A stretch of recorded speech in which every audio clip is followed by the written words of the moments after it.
एक समय की बात है, एक गुरु अपने शिष्यों के साथ तीर्थ यात्रा करने के लिए जा रहे थे।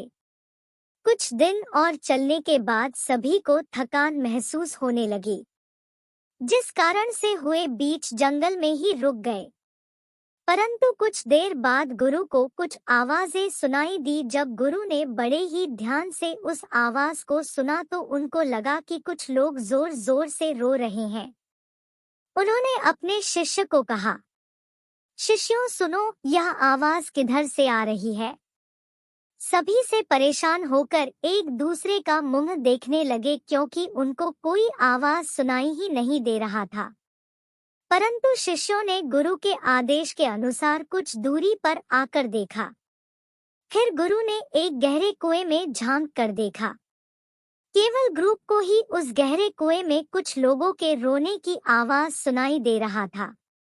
गुरु ने जब उस अंधेरे कुएं में झांक कर देखा तो वहां पर 5 लोग बहुत ही बुरी दुर्दशा में बिलक बिलक कर रोते हुए दिखाई दिए।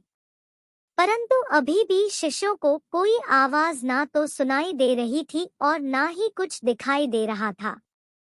तब गुरु जी ने कुल 5 लोगों को मुस्कुराते हुए देखा और उनसे पूछा, भाई तुम किन कर्मों का भोग भोग रहे हो? तब वे 5 और जोर जोर से बिलक बिलक कर रोने लगे। तब गुरुजी ने अपने शिष्यों को बताया, यहाँ पर 5 प्रेत आत्मा है। यह सुनकर सभी शिष्य डर के मारे कांपने लगे। तब गुरुजी ने कहा, शिष्यों डरो मत, तुम सभी इनसे ज्यादा शक्तिशाली हो, क्योंकि तुम सब लोग कर्मों से महान हो और यह सभी आज अपनी पिछली करने का भोग कर्म भोग रहे हैं। आज इस समय में इन लोगों से दुर्लभ और कोई नहीं है। तब शिष्यों ने बड़े ही आश्चर्य से गुरु से पूछा, इन्होंने ऐसा क्या किया है गुरुजी?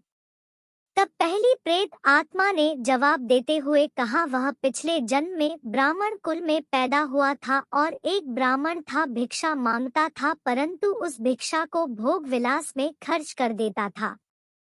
दूसरे प्रेतात्मा ने जवाब देते हुए कहा, मैं क्षत्रिय था और अपनी शक्ति का दुरुपयोग निर्बल, गरीब और लाचार ऊपर किया करता था।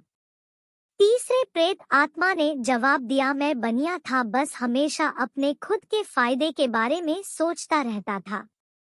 हमेशा ही मिलावट करके सामान बेचा करता था, जिस कारण कई लोग मारे गए थे। चौथे प्रेतात्मा ने जवाब दिया, मैं क्षुद्र था, बहुत ही आलसी था, जिम्मेदारी से हमेशा भागता था, अपने माता पिता को पीटता था और दिन रात नशा किया करता था।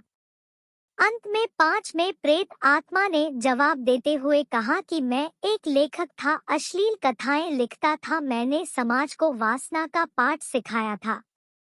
इस तरह से 5 पापी अपने पापों का भोग कर रहे हैं।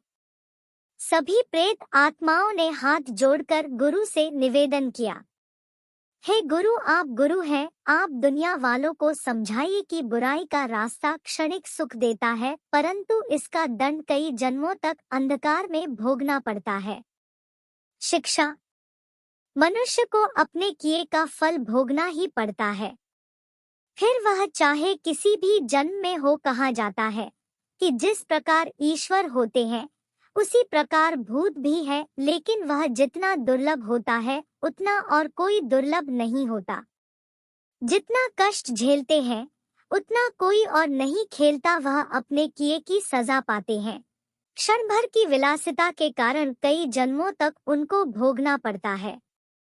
एक मनुष्य कितना भी क्यों न इतराए, नियति उसके कर्म के हिसाब बराबर रखती है। इसीलिए हमेशा सदाचार के मार्ग पर चले। अगर आपसे कोई गलती हुई हो तो उसे सुधारें।